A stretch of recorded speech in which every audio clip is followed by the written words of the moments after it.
if you think about what you want in a guy, it's everything that the Lord is. He's our comforter, our strength, our protector, our lover, our best friend. Oh, why do I get myself? Why do I get myself caught up in these lonely nights?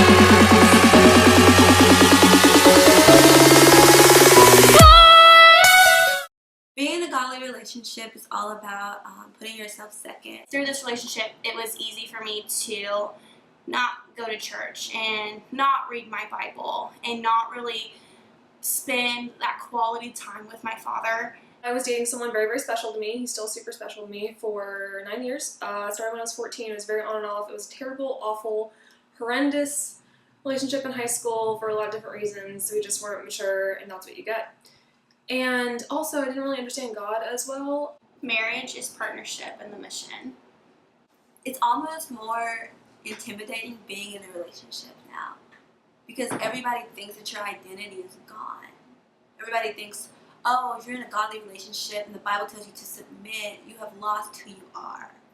That's not true. And then I get the scary part. Like, being in a relationship is awesome, but being in a relationship with yourself and the Lord is even better.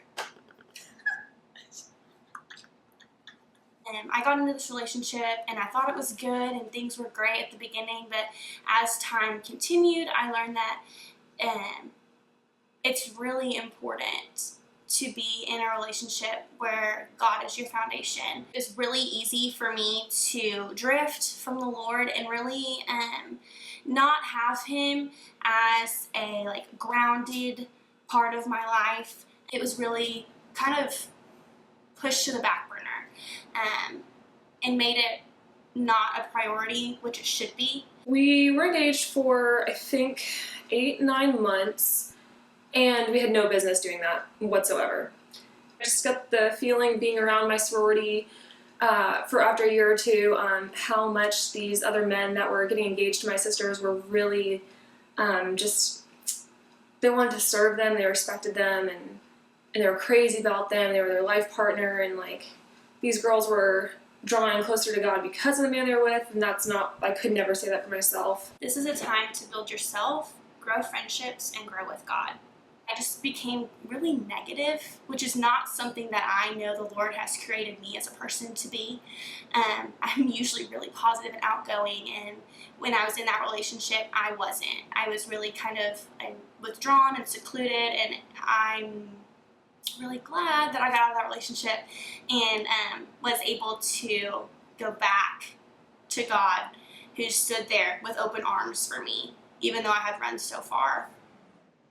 I was really able to see how much not being with the Lord really affected my life through how I saw the world, my personality, my outlook on things. And so I called it off, and I said, actually, I had been feeling this way for a long, long time. I even said to him, hey, listen, I think that we need to see other people, not because you're not good enough or anything, but because I feel like you're going to learn a lot more about marriage if you're around other ladies and you have time to mature, and you need to be single, and most importantly, I need to be single more than anything, which is crazy. It's not like a normal decision for people to break off getting married to be single.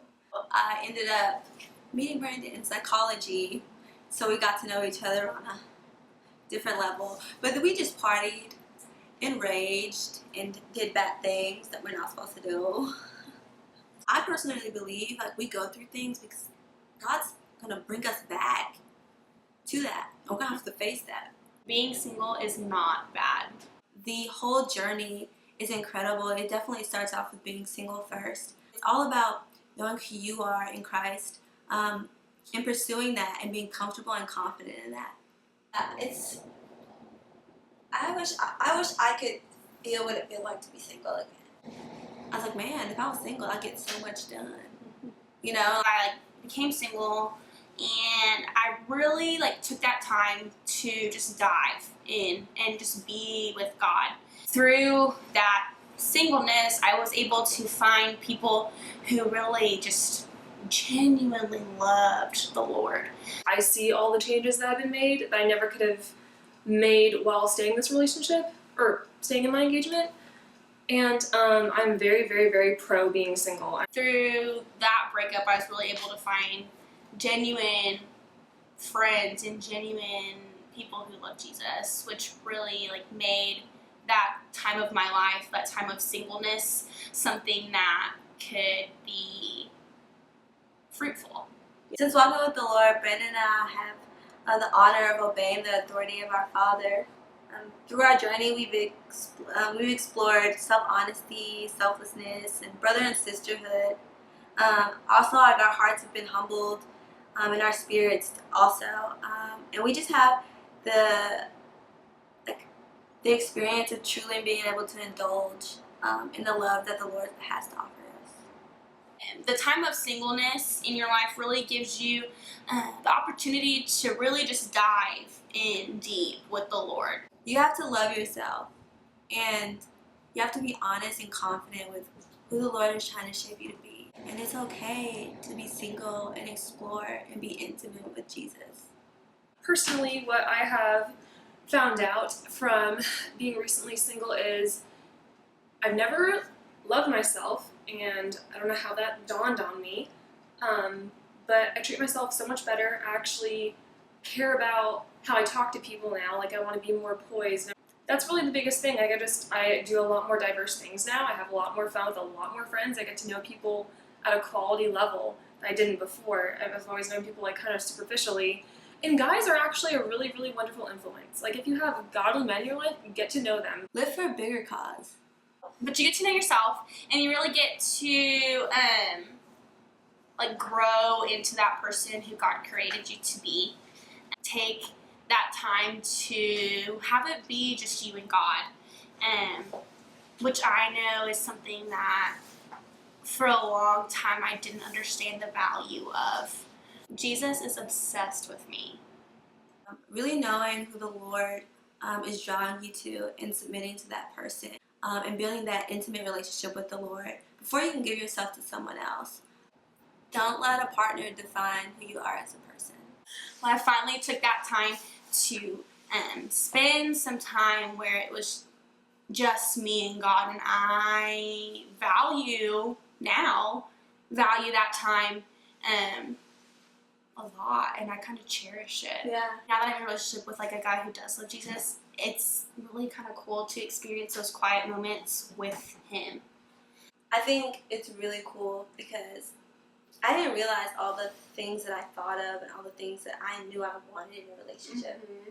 You know, like, you sit back and you think like, oh, like, I want this and this, and I want a guy with a sense of humor, and then you don't get it. You don't. He's not necessarily the things that you expected at first. Mm-hmm. You know, but then y'all dive into this relationship with Jesus, and like, he's everything that you Ever wanted and more. and more. If you have the want to get married, God will give you a spouse. Just chill out and wait.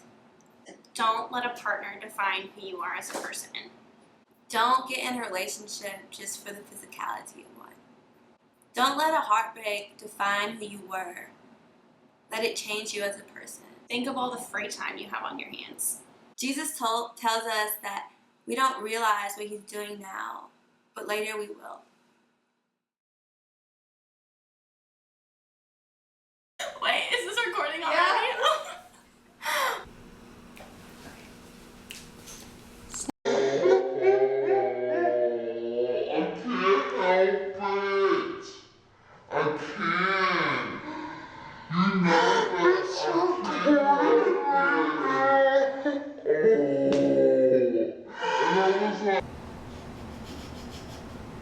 So, I want to make sure it's like all in. man, together, sure. Yeah, so, I'll do one just, and I'll be like, Raimi. Okay, this is why we have editing. Yes. I'm glad I learned how to edit. Edit that out. Don't do that. Please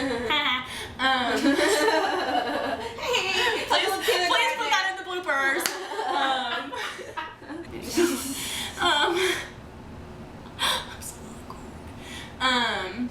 Chill out. Hold up, dang. You greedy. Selfish. That doesn't doesn't make you unrighteous, though. I mean, we all want a man. Close, but. Wingardium Leviosa. Okay.